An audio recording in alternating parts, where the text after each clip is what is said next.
Good evening, everyone. My name is Jeffrey Wilcock. I'm an Associate Professor with the Urban Research Program at Griffith University, and I'd like to welcome you tonight to this national series of public forums called One Just World: Think, Talk, Act on global poverty and development.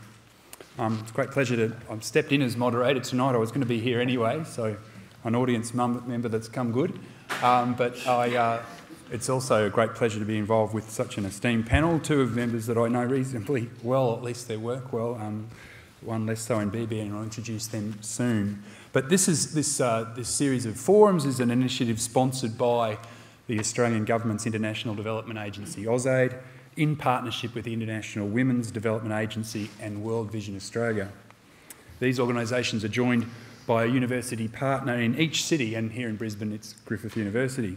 We are delighted to see you here tonight for Turning the Tide on Health. Are we all at risk?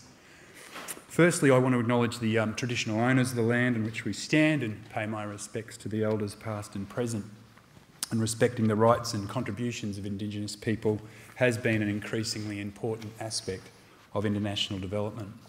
One Just World is about providing a platform for ideas and discussion about important development and human rights issues and how these might be addressed, and to enable you to question people directly involved in development, make your own suggestions and find out more about ways in which you can contribute and get involved. As I said, tonight we have three distinguished guests who are here to share their expertise, insights and experiences with us and discuss some of the health challenges faced by people around the world and how this issue affects us all. We are pleased to be joined tonight by Tim Costello, Chief Executive of World Vision Australia, and many of you, I'm sure, already know that Tim is one of Australia's leading voices on social justice issues. He's taken a prominent role in national debates on issues such as gambling, urban poverty, homelessness, reconciliation and substance abuse. Tim has also been instrumental in keeping the issues surrounding global poverty on the national agenda. His passion for alleviating the suffering of poor communities in the developing world came to the fore following the 2004 tsunami that devastated coastal communities in Southeast Asia. His activism and leadership and the generosity of countless Australians helped World Vision Australia raise more than $100 million for tsunami relief. Tim's also played a prominent role in the Make Poverty History campaign, and in April 2008 he chaired the Strengthening Communities Supporting Families and Social Inclusion Committee of the Australian Government's 2020 Summit in Canberra, lest we forget. And in 2004, Tim was named Victorian of the Year. In 2005, he was made an Officer of the Order of Australia, and in 2006 was named Victorian Australian of the Year. Ladies and gentlemen, please join me in welcoming Tim Costello.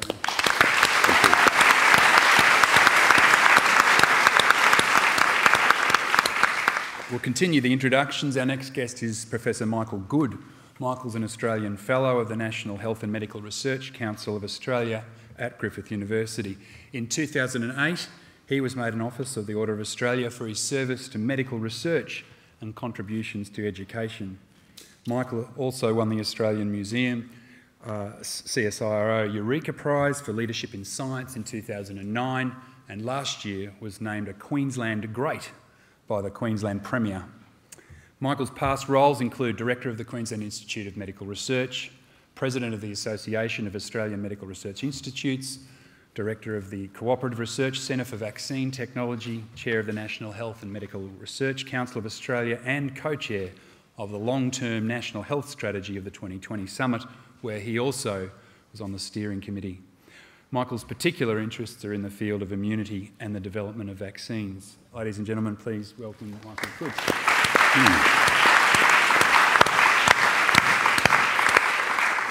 Our third distinguished guest, BB Loff, is an Associate Professor and Head of the Michael Kirby Centre for Public Health and Human Rights at Monash University. She's currently a Senior Research Fellow at the Victorian Health Promotion Foundation and coordinates the Master of International Health and the Master of International Research Bioethics.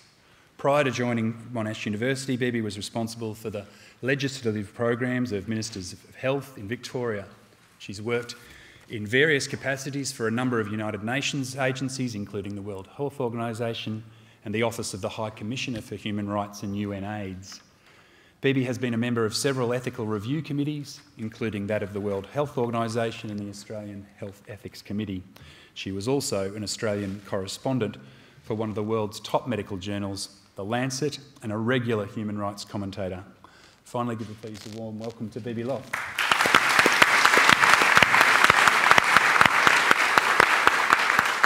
So this evening, it's going to be an interesting discussion with three very bright minds. Now, in a minute, I'm going to ask you, the panellists, to tell me briefly in 5 minutes or less what your basic position is, or what you feel is the key issue on this topic that we're talking about tonight. And then we'll have about 30 minutes of discussion between the panel members, followed by the audience's questions for about 30 minutes. First of all, as you know, the 7th of April was World Health Day, a day which prompts us all to look at health issues that concern us. And as well as being a concern in its own right, health, as we know, underpins so many aspects of development. For example, of course, you can't work to earn a living and support your family if you're too sick to do so. And yet every year, millions of people in the world die of preventable diseases or inadequate health care. These are statistics that we probably hear more often than we want to, but they're worth reminding us on a night like this. In 2006, there were an estimated 247 million cases of malaria, causing an estimated 881,000 deaths, mostly among African children. Around the world, 33 million people are living with HIV and AIDS, most of them in sub-Saharan Africa, and about 60% of these adults are women.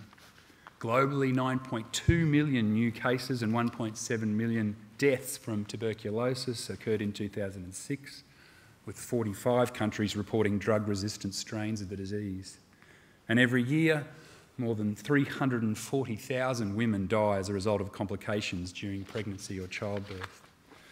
In Australia, a country that's essentially a big island, it's easy to be lulled into a false sense of security and believe that we are somewhat removed from the health risks faced by so many people worldwide, particularly in the developing world.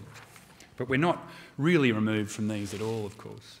Take swine flu, for example. The first recorded case in the 2009 outbreak was in Mexico, and the disease quickly spread to many corners of the world. Although, in a different way, the same thing can happen with diseases such as malaria, HIV, tuberculosis, among others.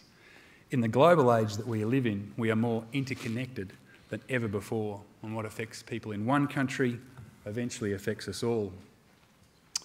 Of course, locally here with the recent floods, we've had first-hand experience of what it's like to be affected by events beyond our control. I speak very first-hand with my own family not able to get back into our house, and will be months before we do so. And that devastation that comes out of extreme weather events and the resulting threat of disease that has accompanied that period as well. We know what it feels like to worry about the health of our immediate families and community. So what can we do to ensure a safe and healthy future for us all?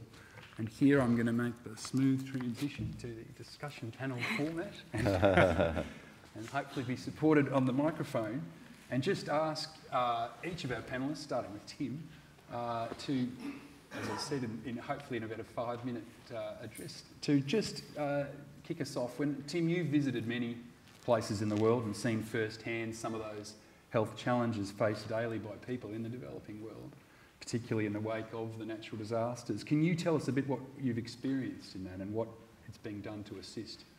And again, this is very pertinent, of course, in the contemporary times we're living in.